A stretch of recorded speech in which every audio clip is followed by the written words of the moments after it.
I want to explore the metaphysical aspects of where this messaging comes from your perspective. Some form of non-human intelligence, I would dare say, tipped him off, just to put it colloquially, Okay. about he was led to do that. Very much like those who were in a journey of ayahuasca, and I want to hear about yours. Right now on Higher Journeys with Alexis Brooks.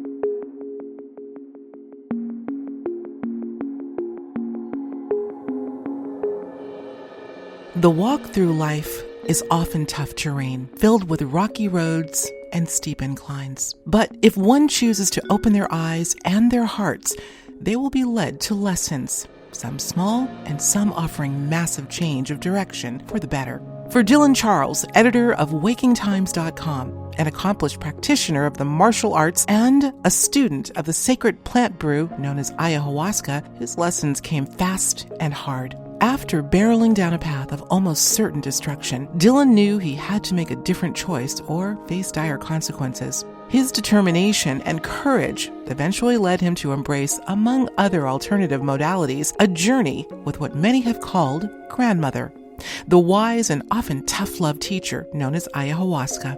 After nearly 100 excursions with ayahuasca, Dylan has many life lessons to share, and he did so with us. In this powerful episode of Higher Journeys, Dylan gives us an unforgettable collection of cliff notes about this mysterious, though reality-expanding brew that he says is not only critical to understanding the power of the natural world, but that of the self. Like many who have gone down a similar path, Dylan maintains that the spiritual lessons that one is offered each and every time they partake in this sacred ritual are immeasurable and worth their weight in gold. Take a listen.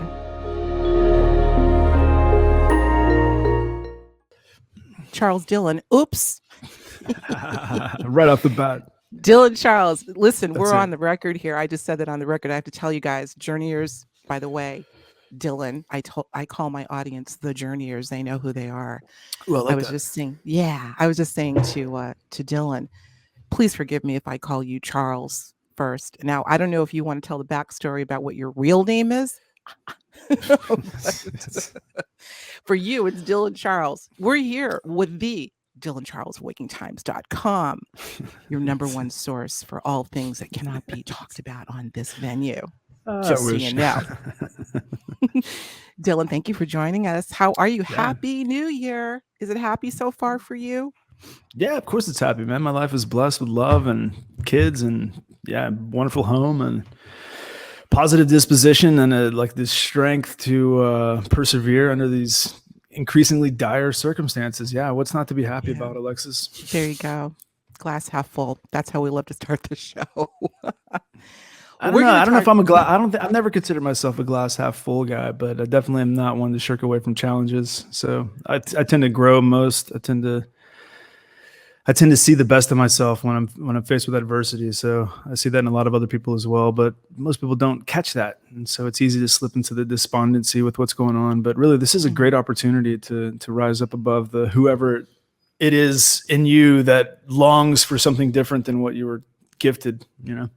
Agreed. I would call that glass half full. Okay. Well, speaking of glasses and things being filled with stuff, how's that for a segue? Guess what we're going to be talking about today, Journeyers? Well, you probably saw it in the YouTube title. We are going to be talking about the one, the only ayahuasca.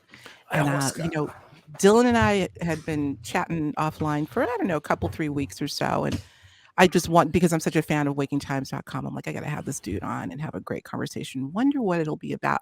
Just like that, Dylan, it came to me, ayahuasca. And I'm like, I wonder if he's taken a trip or two. Turns out he's taken over 50. At least. Is it true? Closer. It's probably closer to the 100 mark, but it's not like the experiences aren't, you can't really like capture the significance of the experiences by quantifying them. And it's interesting because I know lots of people. I've never done the medicine in the States. I've always done it, in proper remote locations in the jungle and down in Ecuador and stuff. But I've noticed here there's a culture around it here, and a lot of people do look at look at journeying that way. Oh, I've done 150 times, 170 times, whatever. Like, you really don't need that much ayahuasca. You don't, right? I'm doing it for different reasons, but so it's not about the number of times that you've tripped, or journeyed. We'll call it journey because tripping We'll call sounds it so journey. blasé.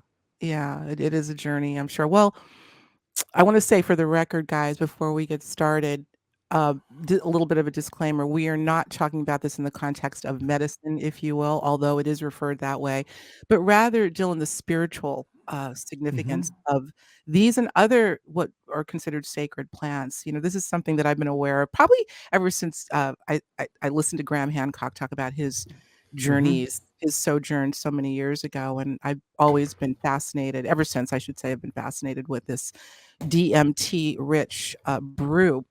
But I want to ask you, I think we should begin at the beginning. And if you could give us somewhat of an abbreviated version as to how you got introduced to this and why. Can you give us the down low on that? Because everybody has a different entry point. I'd love to hear yours. Yeah, I mean, I'm a seeker. I've been a seeker for a really long time. I didn't know that for a really long time, and I really screwed up my life because I didn't realize that early enough. And so for those of us out there who are like myself, seekers in this world, seeking truth, seeking an understanding of what really makes yourself tick in this wild, crazy, very complicated, intricate world, it's hard for us to find a place, especially if we don't know what we're looking for. And so it's easy for us to fall into patterns of self-sabotaging behavior, addiction. It's easy for us to get stuck in, trauma bonds, these sorts of things. So it's easy to end up on the path of self-destruction if you don't understand that you're a seeker, if you don't know what you're looking for, if you don't know where to find it. And so I went through my youth. It was pretty. I'm going to try to make this quick, Alexis. Right. So my youth, there were some dramatic things in there, like divorce and a little bit of like an abusive brother, that sort of stuff, and some alcohol. I got into alcohol and drugs kind of when I was pretty young, and just to kind of escape the trauma and the not knowing of it all when I was young. And so when I finished up high school, I got involved sort of in a drug scene, like a rave scene, and started experimenting with other drugs. And next thing you know, I found myself addicted to methamphetamines, pills, cocaine, like all this stuff that you get into as a party person. And it finally got so bad for me. Alcohol too was a big one. It finally got really so bad for me that I needed help. And so when I finally was ready to admit to myself that I needed help, I went and got help from my doctor, and my doctor immediately prescribed me antidepressants. That was like within the first 10 minutes of the first visit of me ever, seeking help from a professional about the direction my life had taken. And he was like, yeah, pile on these pills, take this Geodon and this Xanax and this and that. And I took all that stuff, and I had instant reactions to him. And he was like, oh, don't worry, I'm sending you to a proper psychiatrist next week, one of the best in town. And so I went to visit the following week. I went to visit a psychiatrist, and in that visit, in a 1 hour visit, he wasn't somebody that I felt comfortable with, but in a 1 hour visit, he felt comfortable prescribing me at 26 years old, 7 different medications to take every day. So there were a couple of shades of antidepressants. There were like sleeping pills, awakening pills, anxiety pills. I mean, it was a whole basket of pills to take every day. And I asked him how long I was supposed to take these pills, and he basically said forever. I'm like, oh, cool. He just gave me a life sentence to pharmaceutical dependency, which includes all of the side effects, which includes all of the numbing of your soul, all of the down pressing of your consciousness, and everything that the psychotropic medications induce in people. And so when I was leaving his doctor's office, I just got this call from spirit. This voice came to me and was like, dude, this is not the way to go. It's not the way to heal yourself. This isn't healing. This is more dangerous than the stuff that you've been through. And so I was called at that moment to throw all the pills in the trash, which I did. And a week later, I stepped into a Kung Fu dojo and started practicing Kung Fu.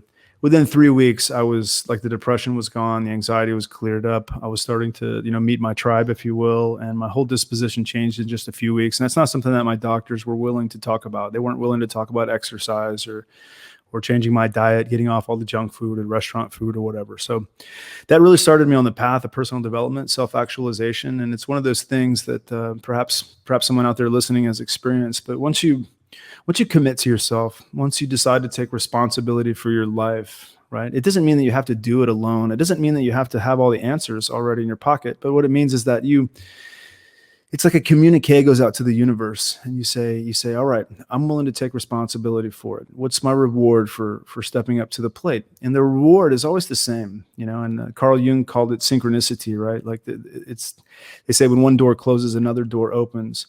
But that's really what it is. Like when you commit to walking your path, to finding your path of self-mastery, then like all the things that are supposed to happen.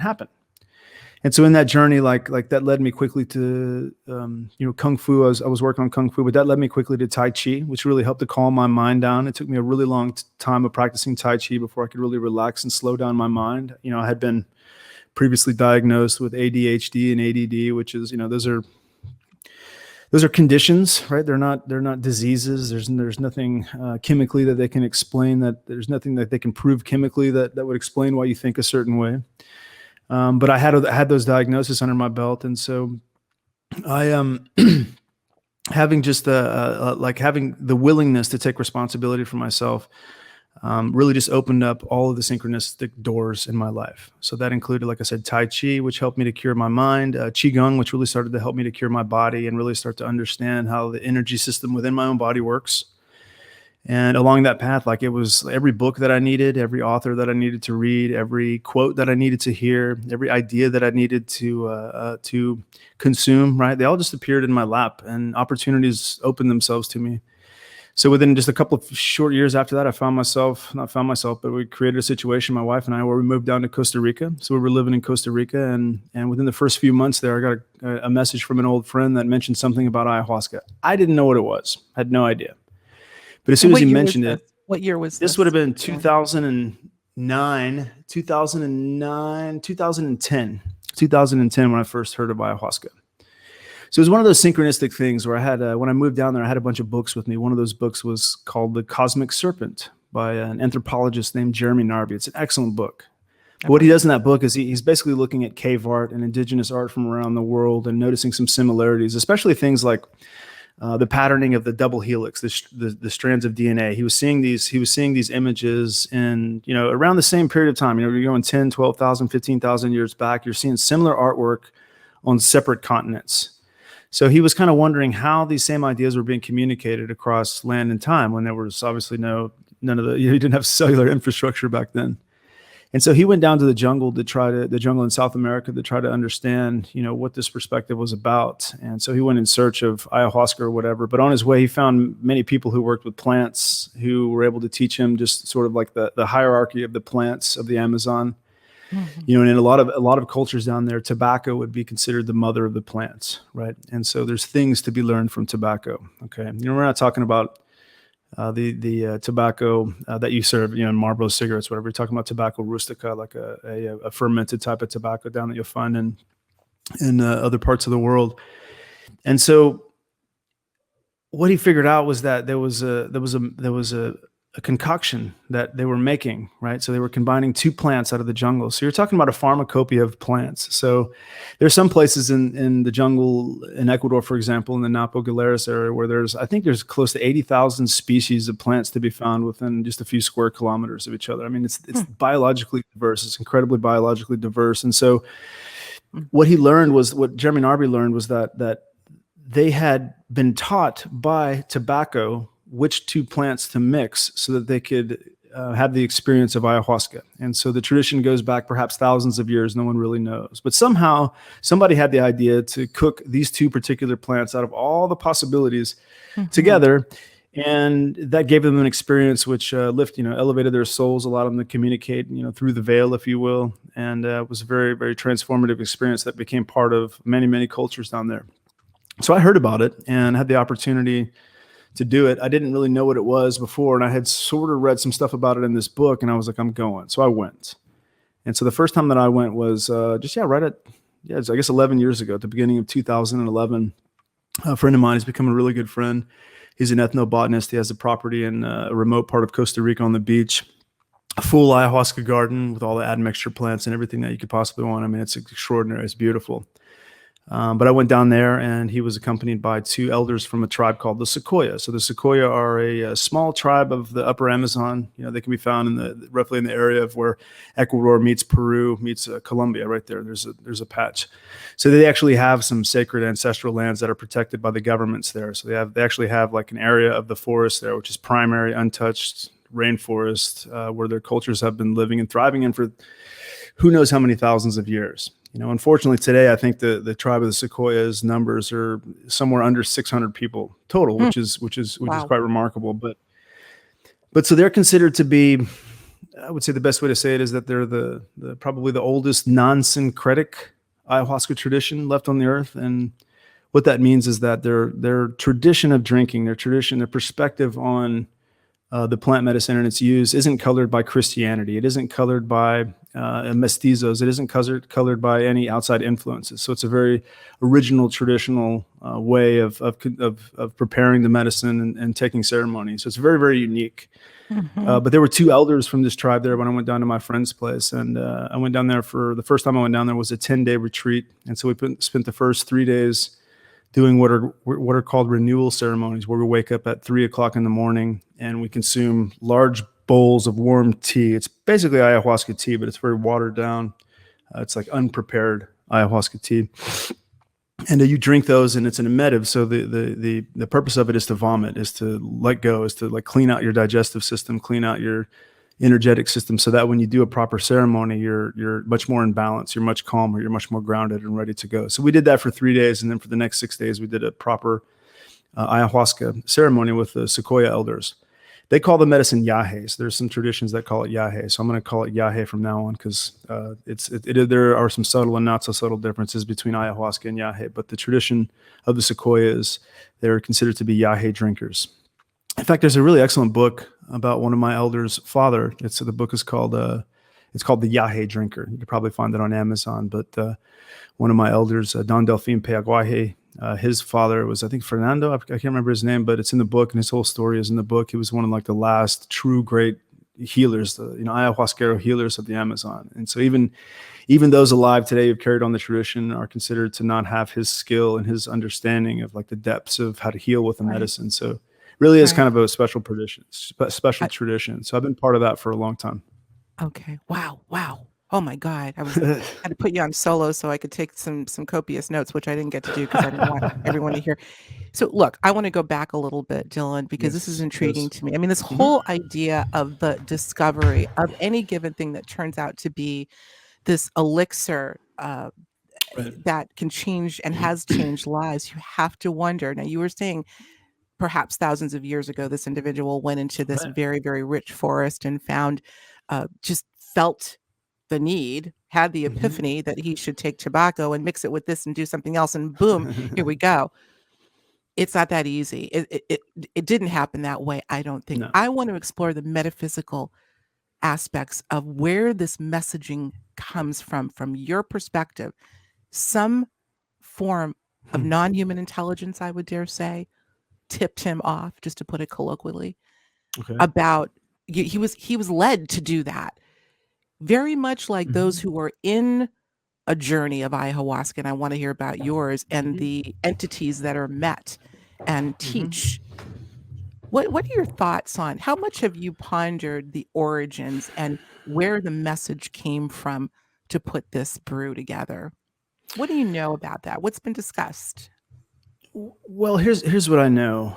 I know that different cultures have different origin stories, and this is true of all of the plants and all of the food. I mean, if you look down in South America, like the different cultures in there have different stories or myths or legends about where corn came from. Where did this corn come that supplies us with life? That gives us, where did the papaya tree come from? So there's origin stories to everything, and those differ from tribe to tribe, from culture to culture, from region to region. So like within the Sequoia tribe, I'd actually have to go back and read my teacher's book on it, but he's written a very, very, very, very thoughtful, deep book called Rainforest Medicine on the subject of the Sequoia and their traditions. So there is actually an origin story there. I believe it involves one of the boa snakes dying, coming down to earth, and like his carcass rots in the earth. And then from that, from that spot where this mystical creature died for whatever reason, like the actual vines sprung up. And so they knew to that there was something special about the vines because of where they were found growing, and they'd never seen them before. Jeremy Narby talks about it in terms of, when he says that the people he was talking to, the elders he was working with, would say that like they would smoke tobacco, and tobacco would teach them what they needed to know. So tobacco would say, hey, go mix this plant and this plant, right? Okay. Mm-hmm. So the thing that you have to understand is that here in the West, here in America, wherever you're at in the world, like our sensitivity has been reduced, right? Like we are not sensitive. We are numb to a lot, right? So you can go down to the Amazon and work with proper teachers. Even today, you can do what are called dietas. So you can dieta for different things using different types of plants. And what you find that when you do stuff like that, where you would basically eliminate a whole lot of stuff from your diet, except a specific prescription of intakes of certain kinds of plants. When you do that, you'll find that your sensitivity to nature increases immensely. Like your ability it's unreal what happens when you really spend a lot of time in the jungle with the plants. Like your communication system changes dramatically. Mm-hmm. It's like it cleans out, it clears out. And so it's easier to understand it if you've been through that, because once you've been through that, you realize that it is possible to feel the subtle effects of anything, any plant, any substance, anything. Like there's a subtlety to all of everything that's happening around us, but we're just numb to it.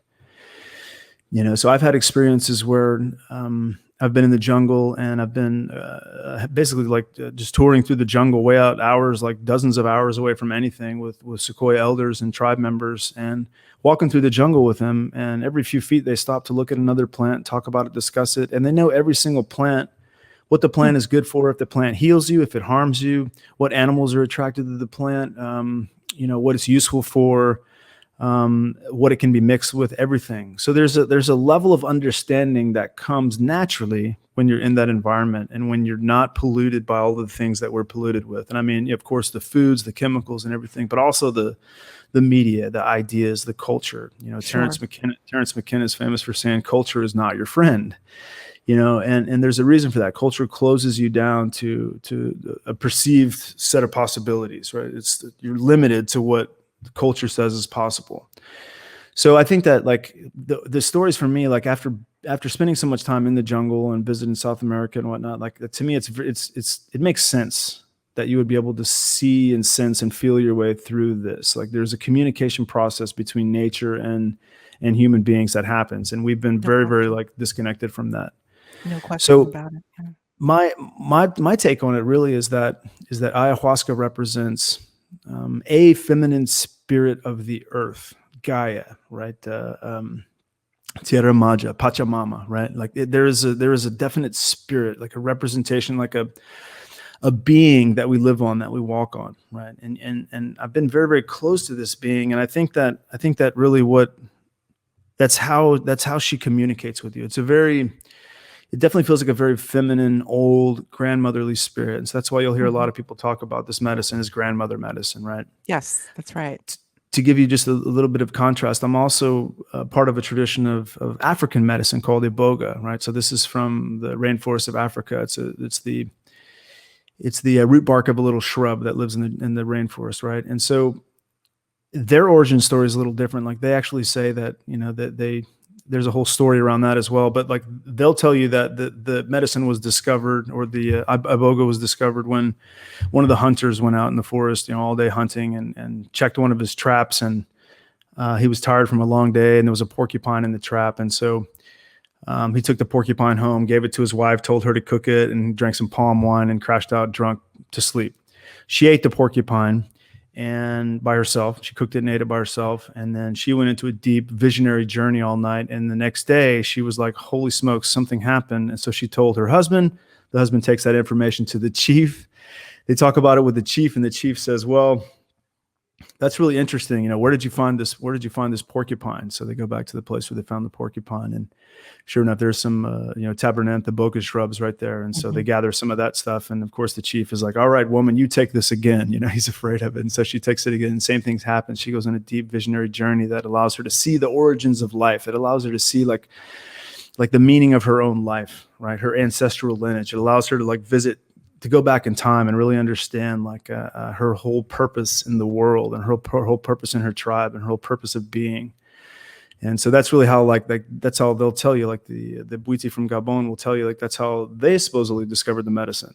But that's an oral tradition. So there's nothing written down. So especially with iboga and ayahuasca, there's nothing that's been written down or gathered. So you're dealing with oral traditions that of course change over time and stuff. So in a sense, none of that really matters. What matters is your ability to open up to the connection of it all that it offers. Agreed. Right. And I've seen many people go into ceremonies and not allow themselves to let go of whatever they're holding on to, not allow themselves to sense, to really like experience that deep connection.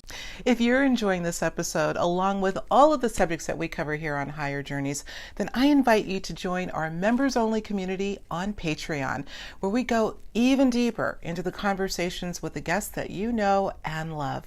Not only does your membership ensure that we can keep this work going and growing, but you'll also get immediate access to our exclusive after shows. Get up close and personal with the guests of the show, along with many other member perks. So click on the link below to join now, or visit higherjourneys.com where you'll find the Patreon link. We'll see you on the journey. Thanks. So that's a contingency for when you're doing this, to be willing. It's just like going under hypnosis, I suppose. Some people refuse to be hypnotized because they're not able to let go and allow themselves to literally resonate with that which they're experiencing. I'm going to stop you right there. I got to pause in. I'm talking to an interviewer, right? So we're both kind of on the get your game. Have your game on. Before I lose this train of thought, again, as I'm listening, and you're doing a brilliant job, Dylan. Thank you so much for really giving us good context for what this is and its magnitude. It reminds me of two ideas I'd like to flesh out with you a little bit, and that has to do with have you heard the term panpsychism? Panpsychism is essentially this notion relatively new on the part of some even materialist scientists that feel that all things animate or inanimate have a measure of individuated consciousness. And, of course, we know that the plant world is alive. The question is how intelligent. Well, panpsychism would say there is a measure of individuated consciousness, but let's follow with the work of the late Cleve Baxter and the intelligence of plants, and that famous, though crude and somewhat mean experiment he did with the EKG when he was thinking of burning this plant. The plant responded before the thing was even carried out.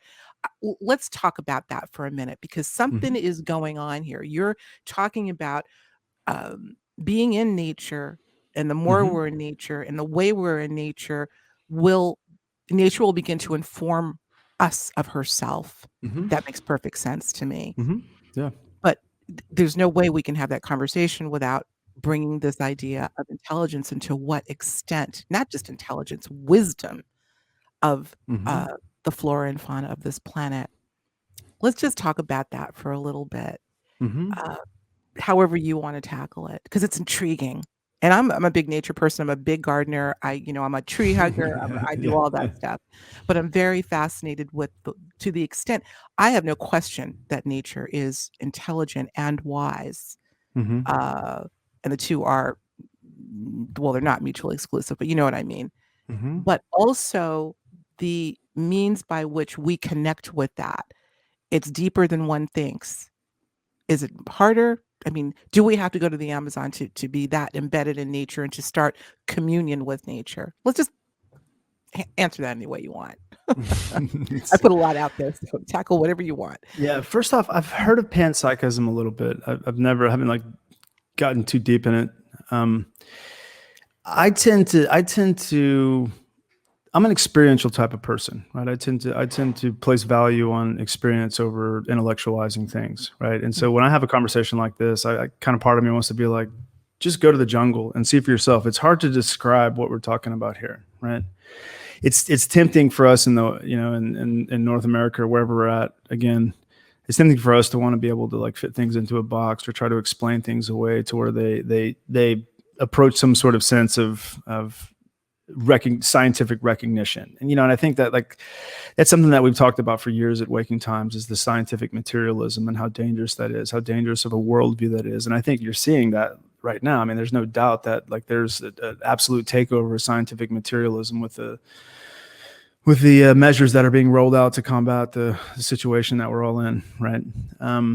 So in a sense, like you can talk about it all day, but when you first have that experience, however you go about having that experience, I know people that have had experiences like that just by walking through nature and just almost like a stroke of luck. Like they just happen to be in nature at the right moment at the right time. And, you know, I mean, even guys like David Icke have stories about that. I mean, David Icke tells the story of he was walking in the mountains or whatever one day and it just hit him. It just struck him like a lightning bolt, you know, a level of truth that he had never been able to access or never had access to. Right. And so I think that's really what it is. So perhaps there's some element of when you're ready, the information will be available to you, you know? And so in terms of what we talked about a second ago, letting go, like the openness, that willingness to be ready, I think that's probably the key versus, you know, versus needing to understand it or being able to explain it.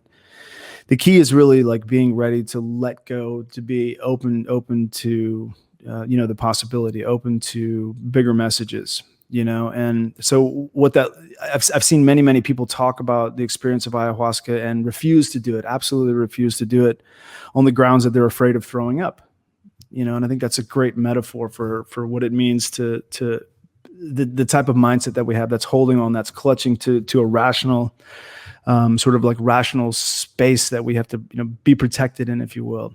And so I was even talking to someone today who said that she had tried ayahuasca once, but she didn't really let herself go there because she was afraid of the act of vomiting, right? She was afraid of throwing up. Now, keep in mind that people drink till they puke all the time. Alexis, it's part of our culture, you know, like this. I mean, that's what we do. And so it's difficult for people to understand what a proper spiritual purge is, or a purge, you know, like the value of that. It's difficult for people to understand the value of that. But I don't think that you're really going to get to where the level that you're talking about without experiencing some sort of emotional or psychic or even physical purge of the insensitivities that we're exposed to all of the time. I mean, I think it goes really, really deep. I think media is a really, really big part of it. I mean, you know, I've heard before that we've seen, by the time we're 20, whatever, I don't remember the exact numbers, but by the time we're 20 years old or whatever, we've supposedly seen 10,000 acts of dramatized violence, right? Mm-hmm. So you have like this mass desensitization of the psyche, of the human psyche, right? So it may just be that like it's a lot easier than you think. It may just be that it's really our natural state, if you will, right? But that we're so embedded in a culture and in a timeline here where we're not used to that at all. We're so far removed from our natural state of possibility and connection that it's hard to fathom. So that we seek these intellectual explanations. We seek understanding on intellectual terms versus experiential terms. But in just generally speaking, like it's not something that you can describe with words. It has very much to do with a connection to a very a sentience, like a plant sentience and intelligence. And so without question, once you enter these spaces, the plants have their own intelligence. They have their own sentience. And it's not just the big plants. Like a blade of grass has its own vibration, has its own consciousness to it. And you can sense this, you can really feel this. I know some people experience this through like the psychedelic plants like magic mushrooms, for example. You know, some people experience this through peyote or mescaline or these other substances.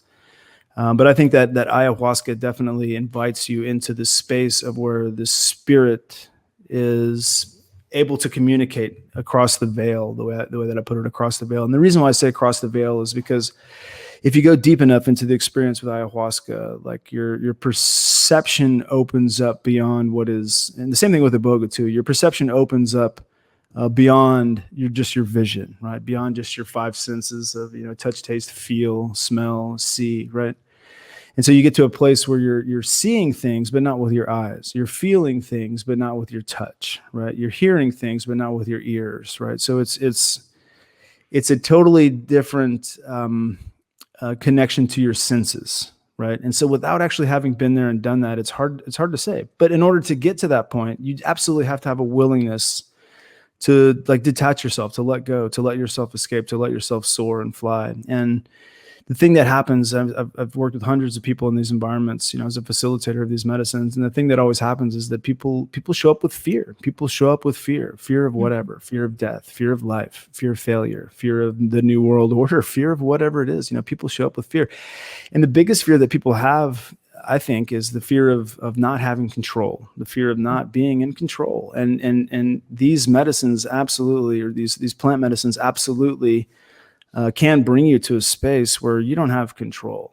You're not allowed to have control. And there's a deep, deep purpose to that. And I think that really is like one of the main spiritual benefits of it, is to allow yourself to free fall into the cosmos and allow yourself to risk it all. I mean, like these substances aren't known to be harmful or deadly, right? People have died under there. People die scuba diving. People die doing anything. But like the substances themselves don't kill people, right? But they bring you to a direct confrontation with your fear, especially the plant medicine iboga too. I mean, iboga will bring up everything that's sitting in your psyche, everything that's sitting in there, festering, rotting, every gruesome image you've seen on the internet, Sure. It's really almost like the repository of your subconscious coming to greet you. Let me jump in for a minute, because you're bringing up so many awesome things. Right. He's writing his next book, guys. I got news for you, unless it's already been written. But let's talk about that thing, that personification in this journey of fear, whatever it is, that often will show up in the form of a creature, a hideous monster. Graham Hancock has talked about the alligator looking creature, alligator head, person body, whatever it is that shows up for you. Is that what we're talking about here? That invariably may be illusory, but something within your psyche and within the universal field knows how to create just that hideous monster that you, Dylan, need to confront, or the individual that's going on that journey. Tell us about that and how that figures into what we're talking about now. Well, I would say that certainly speaks to like a deep intelligence in the substances, in the plant medicines, right? And I've seen this take place with so many people. In my experience, though, Alexis, like ayahuasca doesn't scare the snot out of people in that regard. It doesn't like bring them images face to face of their boogeyman or boogie monster.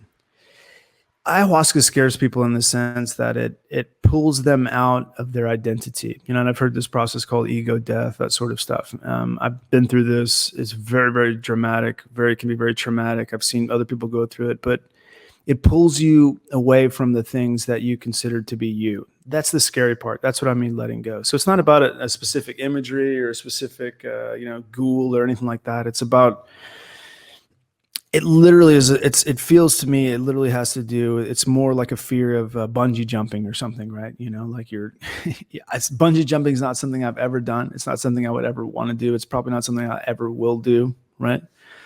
But that sense of like, okay, I'm all in. I'm not going to hold back. I'm not going to try to white knuckle anything anymore.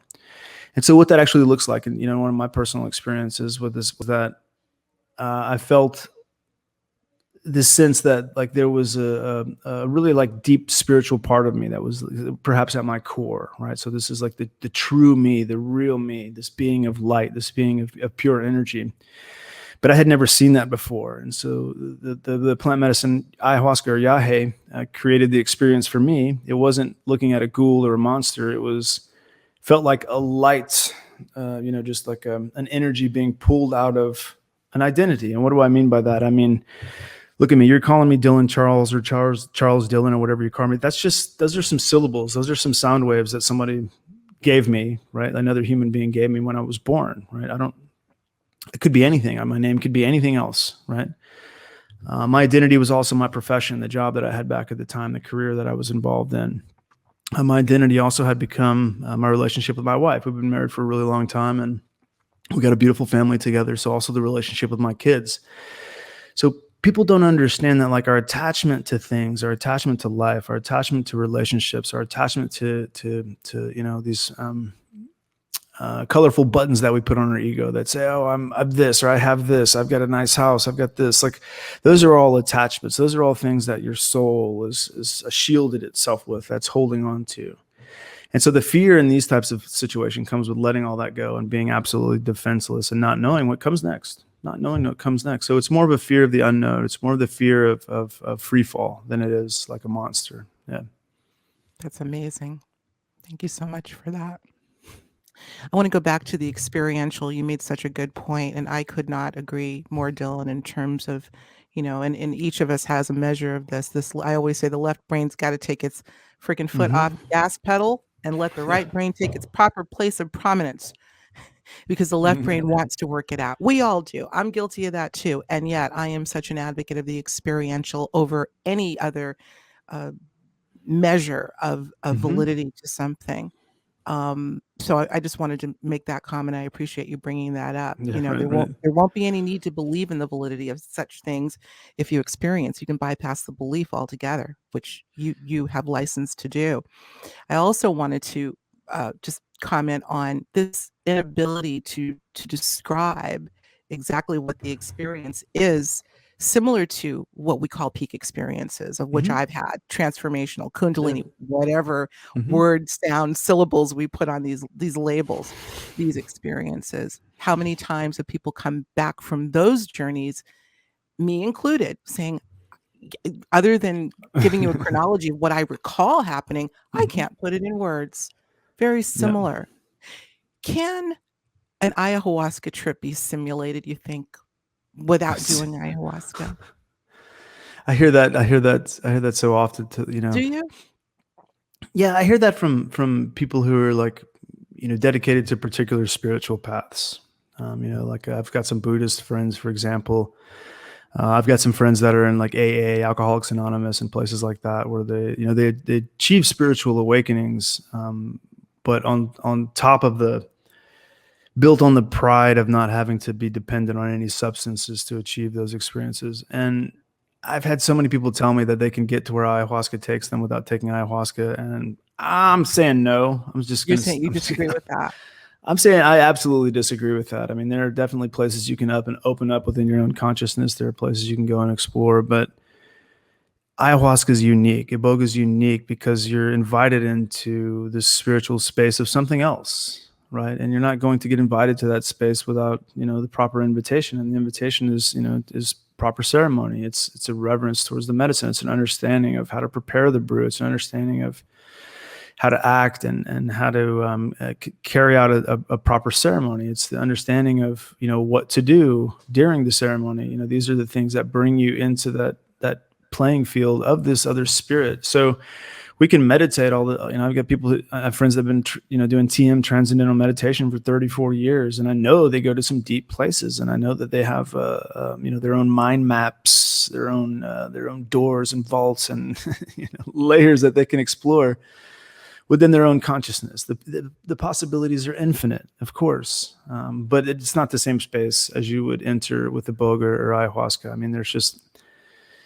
there's zero doubt once you do it that you're very much in contact with another type of spirit. It's not just you exploring you and your relationship to the universe. It's you being invited into something. So I don't think you can recreate that. You don't think? Okay. No, and like people are fond of doing DMT. I think you'd mentioned DMT once, but that's the primary ingredient. Is it not the primary ingredient in dimethyltryptamine in this brew?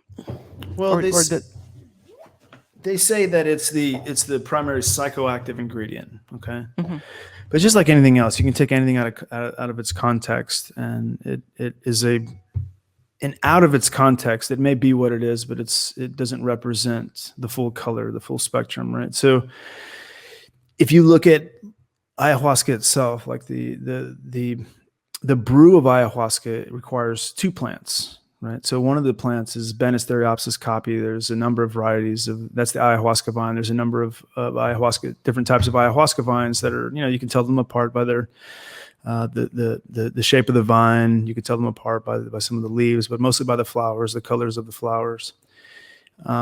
That's ayahuasca. They call the medicine ayahuasca, but if you were to drink ayahuasca by itself without the admixture and plant, you wouldn't have the same effects as you have when people drink ayahuasca, because the actual brew ayahuasca contains at least two plants, like I said. So the other plant is going to be a DMT containing plant. So the Banisteriopsis caapi doesn't have any DMT in it. So when you mix in it, it's a Psychotria vidrias, it's a chacruna or chalipanga. There's a couple different plants that are popularly used, but you can use any plant really that has a DMT in it. So it'd be like acacia bark. There's a whole bunch of plants in the garden sphere, if you will, that contain DMT. But the two primary ones, when you mix it with ayahuasca, it creates the full effect. So while the DMT may bring you like the powerful, like colorful arrays, the visionary like rainbows, the intricate patterns, the fractal patterns, the geometric patterns that you'll see on a lot of like, visionary artwork, visionary clothes, and sort of that sort of stuff. Like a lot of that is to be found in just the DMT. So if you were to isolate the DMT, and a lot of people smoke DMT, there's a couple of different kinds of DMT that you can smoke, but when you do that, the experience doesn't last hours and hours. When you drink ayahuasca, the experience lasts hours and hours. I mean, we drink all night. So, from 8 or 9 o'clock at night till, 4, 5, 6, 7 o'clock sometimes in the morning. Right. So there's a lot more going on than just that blast of colors and fractal patterns and stuff. So when you smoke DMT, the experience lasts anywhere from 5 to 15 minutes. It's a very short experience. And I've done DMT once, and to me, it feels like taking one part of the experience of ayahuasca and just isolating that and trying to get what you can out of that. So my point is that like DMT may be the primary psychoactive ingredient, but it's not the only spiritual ingredient. These aren't things that you can actually measure. So like the spiritual experience that you'll get through drinking ayahuasca is it's an amalgamation of everything that's in the plants. And I don't just mean like what's chemically in the plant itself. I also mean like what's in the plants spiritually, like what's how the plant, where the plant is from, how the plant's been cared for, if the plant belongs to somebody. So like, for example, at my teacher's place in Costa Rica, he has a proper, amazing ayahuasca garden, right? So we could tell you, we can walk through the garden and be like, these particular plants right here were given to him by Don Cesario, the elder of the Sequoia. Or these were given to him by Don Basilio. This particular plants he got from Don Casimiro and of another, the Quichua, or whatever, a different tribe. And so when you have the time to explore like this, and this is one of the reasons why I've done so much plant medicine, is because it's a fascinating just study of life itself. But when you have the time to explore like this, you'll recognize, you'll understand there's subtleties, that there's magnificent subtleties is maybe a cool way to put it. Like there's subtle differences that are magnificently, like the difference between one experience and the other can be vast, right? But on a subtle level, so when we cook ayahuasca, when we cook the brew down at my friend's place, we'll pay attention to how things are feeling. We'll pay attention to the moon cycles. We'll pay attention to the vibe of the retreat, like who's there, like what do they really need, and we'll choose the plants accordingly. And so, like we may choose, a very short, stumpy vine, or like an old rich vine.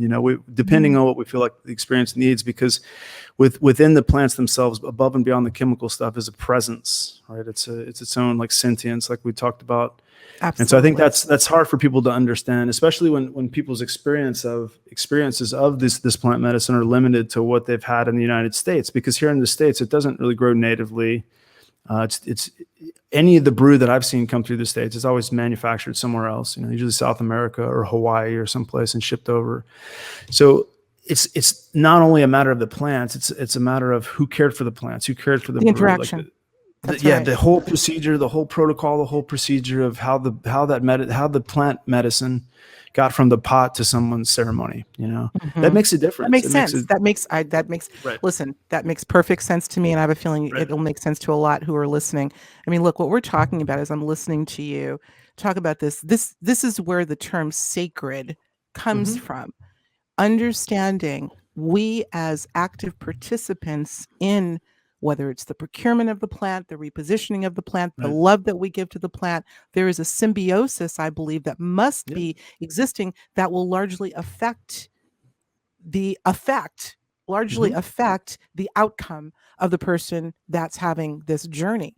Again, particularly here in the Western world, and I've got to use this quote by one of my favorite physicists, Dana Zohar, who said, we are spiritually dumb here in the West, primarily, meaning that we don't, there's an arrogance. I'm not talking about y'all. I'm talking about just generally speaking, there tends to be an arrogance coupled with an ignorance, which is a dangerous thing, as to the power of these plants. And moreover, that they're not your slave. There's a reverence that must be invoked. And I get that totally, man. Say no more. That is like the difference between success and utter failure, and maybe worse. let me ask you this as we're Mm-hmm. winding down. I can't believe it. We're going to be going to the Patreon after show, guys. You know where we're Woo! going next. We're going to continue this, but we're not done yet here. As I was pondering this, prepping for our interview this morning, Dylan, I was thinking about the impetus for people wanting to take this medicine. I mean, we know what people, whether they're doing ceremony, or working with a Ouija board as an example, or doing some sort of seance or some other Right. sort of metaphysical thing, because they want to just see what happens. And we also know stories of people that have had major consequences because of that impetus and nothing more. Would you say that that would be on par with, could there be consequences? Let's say somebody says, I just want to use it recreationally. I just want to see what's going to happen. Might there be a consequence in that lack of respect in approaching this journey like that? And do you know any examples of that? There's some examples. Yeah, it's pretty intense. But I think what you're saying speaks to what I'd said earlier on about being a seeker and not understanding what you're seeking or why you're seeking it. Right. So whether it's a Ouija board or LSD or just some kind of transcendent experience to get away, most people can tell, Alexis, that there's more to this world and what this society, this culture is allowing us to see and experience. And so a lot of people inherently, they have that drive towards like that expansion into transcendence. Yeah, there's actually there's been some interesting articles we've published over the years of Waking Times. One of them was, gosh, if I could think back, it's been a long time, 6 or 7 years, but it was what a shaman sees in a mental hospital, right? And this speaks to even my elders in the African tradition of the Bwiti. They talk about this, when they first came over and started serving medicine to Westerners, they had never seen things like depression or anxiety or, any of these so-called mental disorders. To them, it was all foreign. That stuff didn't exist in their cultures, right? It was something that came from, it was a byproduct of the way that we live. Right. And so what a shaman sees in a mental hospital, he basically, it was by a shaman, African shaman named Maladi Somé, I think. And he talks about how the ones in the mental hospital, they're supposed to be the healers. They're supposed to be the shamans in society. There's supposed to be a place for those people in society. And we don't have a place for people who don't conform and fit right into the narrow band. We have the DSM-5, the psychiatric manual that, outlays all the 300 something mental disorders or whatever it is they've got now. And if you don't fit into that, you're labeled as divergent or whatever it is, right? And so you're basically put in a situation to where your abilities, your potential, your spiritual potential is labeled a bad thing and negative, and you're tried to be cured from that. So this is almost like the witch hunt, right? The Salem witch trials. So, thinking about it in those terms, when people are seeking stuff for joyriding, I mean, that's kind of how our culture works. There's no depth. There's a lack of depth to why we do things, And so, what are the consequences? I mean, there's very real world consequences. I mean, I've seen in situations where people actually have psychotic splits, extra personalities will come to the forefront for a while. I've seen people have psychotic episodes where I've even seen people go through what I could only describe as a demonic possession or like a process of exorcism, right? So I can't tell you if those things are good or bad. For me personally, to see that stuff come to the surface, I feel like it's a good positive thing because it was always lying dormant somewhere. Part of the purge. That would be another side of the purge, would it not? Right. Yeah, and I've seen that a few times, and it can be quite terrifying, to be honest with you, because it's so far out of our purview of what's normal, what's acceptable, right? But I think just in general, there's certainly a tendency for people here to look at substances as just good time substances to get away from things. So I know that there's plenty of people who abuse ayahuasca and abuse iboga, and sadly, the biggest thing that they're missing the opportunity to connect with the real serious, the really important message, the real important potential of the plant medicines, which is to really.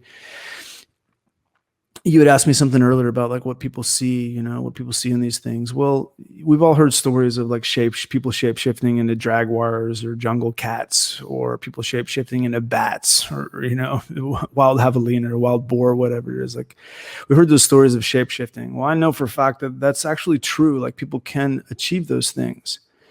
And the plant medicine ayahuasca can take people there, can take people into the space where that's possible, but that doesn't represent the highest potential for what it has to offer us. And I think that's what the real danger is that people, when it's abused, when it's used recreationally like this, they miss out on the potential to really understand what the plants are telling us. And what the plants are really telling us, I feel, is that there is a spiritual purity to a potential spiritual purity, a potential like cosmic purity to being human that we've been given. And through our work and dedication to service, and through our dedication to purity and clarity and stuff, we can ascend, right? That's why they call them, like the Taoists call them ascended masters, people that elevated, the people that rose up above in consciousness above everyone else. So if you look at how consciousness is structured, many people, I would say the vast majority of people, probably 85% of people, exist in very lower levels of consciousness, right? Fear, apathy, greed, desire, right? They exist in these very low levels of consciousness. And the smaller minority of people, it probably exists in states like courage and willingness and acceptance, and resolve and those sorts of things. Like those are expansive states of consciousness. But above that, those Buddha-like states, those Jesus states, the Gandhi states, right? The pure love, the joy, the ecstasy, those states of consciousness. Like if you do the medicine properly, if you do it with the proper people and the proper ceremonies and the ceremonial setting, and you have the proper protocol, and you're respecting the nuances of the plant itself, like the things that the plant wants. I mean, there's nuances to it. The plants don't like to be touched certain ways. They don't like to be moved certain ways. They don't like to walk along certain routes where dogs have been, for example. I mean, there's a whole world of nuance to it. Sure.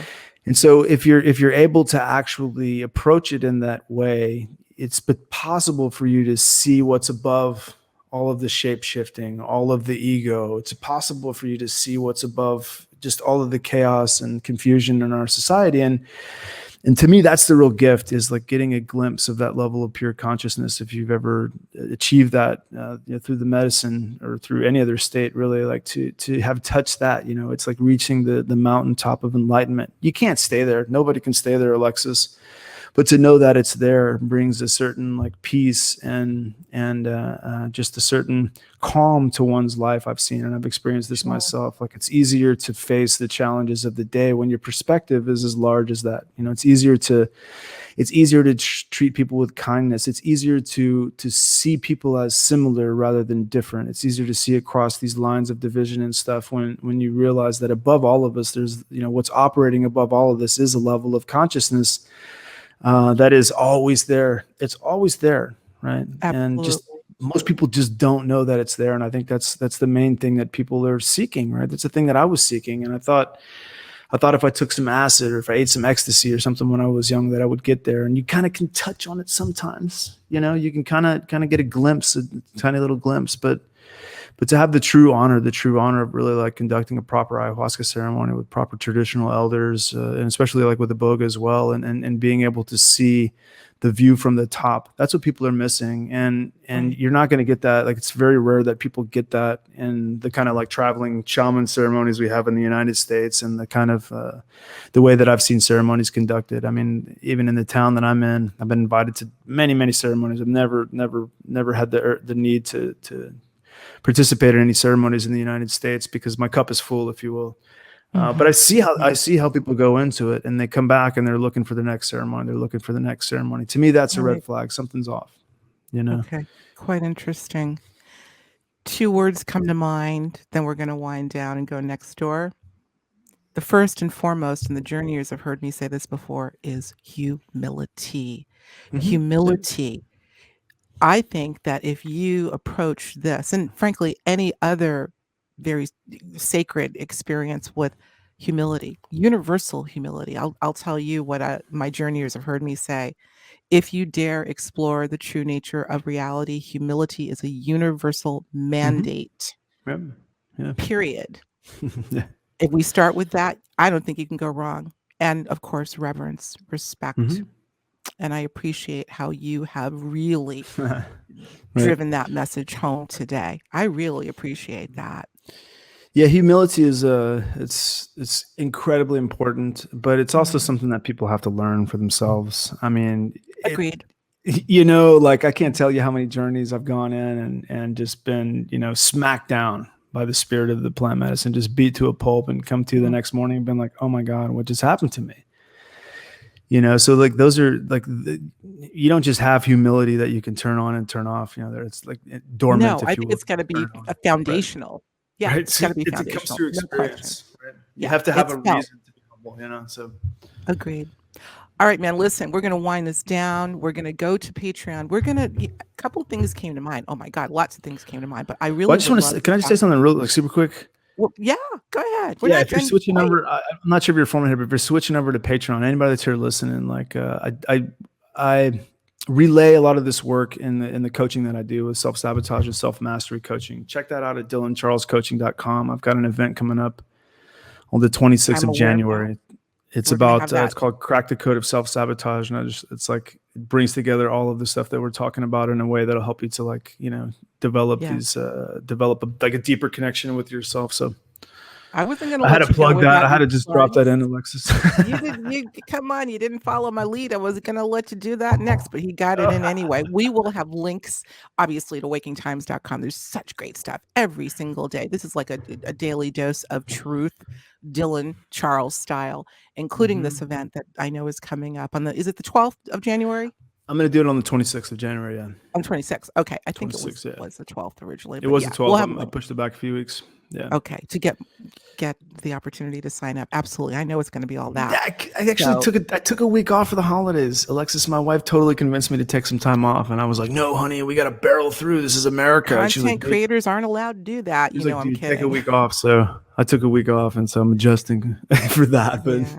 That's a good thing. That's a beautiful thing. Okay. So he got his plug in. He just jumped over me like interviewers typically do, but that's okay. Is there anything else you would like to add? What about, are you active are there social media outlets? Yeah, I'm on Facebook, Waking Times on Facebook. I'm Dylan Charles Hunt on Facebook. You can come connect with me personally. I'd be happy to meet with you. I talk to people all over the world all the time as a self-mastery and self-sabotage coach, but I'm also on Telegram, Dylan Charles Wins on Telegram. But to be honest with you, my relationship, I think I'm really reevaluating my relationship with social media right now. So I'm not sure where I stand on all those platforms because I've been publishing at Waking Times for over 10 years now. And it's like what you just said, it's like you're constantly shoveling coal into the steam engine, and it's that's not fulfilling for me anymore. So I'm probably going to pare things down a little bit and just try to really find the people who are really worth connecting with, if that makes sense, versus trying to connect with the whole freaking and let them world. Find you. Yeah, absolutely. I'm with you. I'm definitely with you. I think a lot of people are sort of reevaluating whether you're a content creator, you're a blogger, whatever, or just an individual hyper active on this thing we call social media. That's a whole nother conversation. But yeah, we know we can find Dylan at wakingtimes.com. I'm there. You're the man, dude. My new buddy. And can I say where you're from? Can I say where you are? No, yeah, for sure. Yeah, I'm in Western North Carolina, the Blue Ridge Mountains, Asheville. It's amazing here. It just snowed for the first time this year. You're in Asheville? First time this season. Yeah. Did we have that? Okay. We'll talk about that offline. Okay. We did. All right, journeyers. Listen, we thank you so much, Dylan. Thank you, Charles. I didn't call you Charles. I did Mr. Good. Charles. I'll say Mr. Charles. That sounds so important. Charles. I need to be a banker. You are necessary. And as are you, journeyers. Happy New Year, first show of the new year. And boy, have we gotten it off to a powerful start. Let's go over and talk more about some other plant medicines and things we can do on this incredible journey with Gaia. Okay? Gaia. Signing off for now. See you next door. Take care, journeyers.